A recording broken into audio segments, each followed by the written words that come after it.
Hi guys, I'm Captain Ez from porkchopsandwiches.net, here with the first part of this redstone tutorial. This is kind of the basics, the very early stuff. We're going to be getting on with the more advanced stuff later in the series.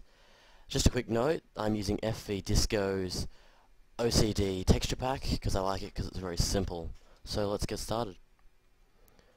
So obviously the first thing you got to know is the redstone ore. This is it here. Now you can break that with an iron or diamond pickaxe. Just grabbing a few things out of the chest here. So when you break it, you'll get redstone dust, which you simply lay on the ground, like so, which gets powered by different inputs, which we'll explain later.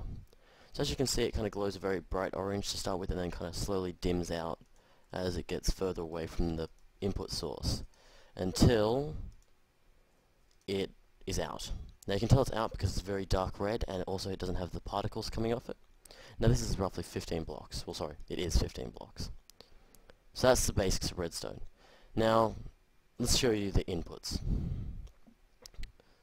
So the inputs are a lever, or lever, depends on where you are in the world, a stone pressure plate, a wooden pressure plate, a redstone torch, a detector rail, a stone button, and we've got a minecart to show off the rails.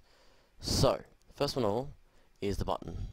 Now when you press the button, it goes on for a second and then turns off. Simple as that.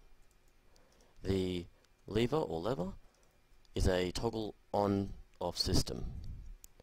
The stone pressure plate is activated by mobs or players, but nothing else.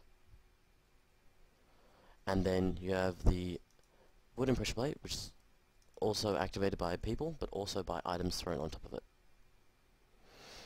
Now then there's also the redstone torch, which is simply always on system, unless it is acted upon. Now we'll explain that in later videos. The last one is a detector rail, which detects when a mine cart is on it, and will power up. If we push it off, it turns off. Simple as that. So in the next room we have the outputs of redstone, the things that get powered from the inputs. So we have a dispenser, a piston, a sticky piston, a wooden door, an iron door, a trap door, a powered rail, a redstone torch as well, it's an input and output, a note block, and a minecart to show off the powered rail.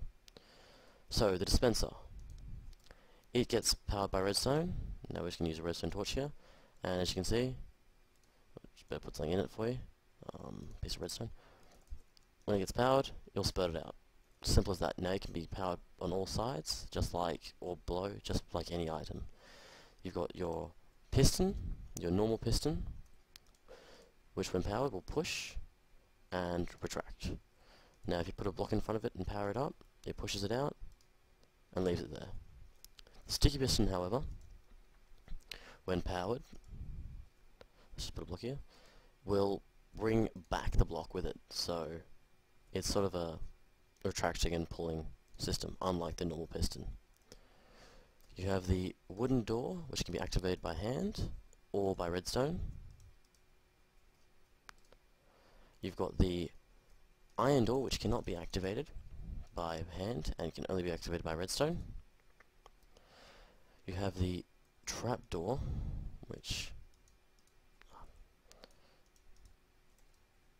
always hated these, which can be activated by redstone or by flicking. Now as you notice there, I can power things directly with a redstone torch.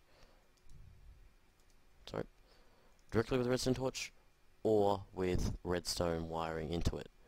We'll go into the whole mechanics of that later. In the last room, we've got the misc item.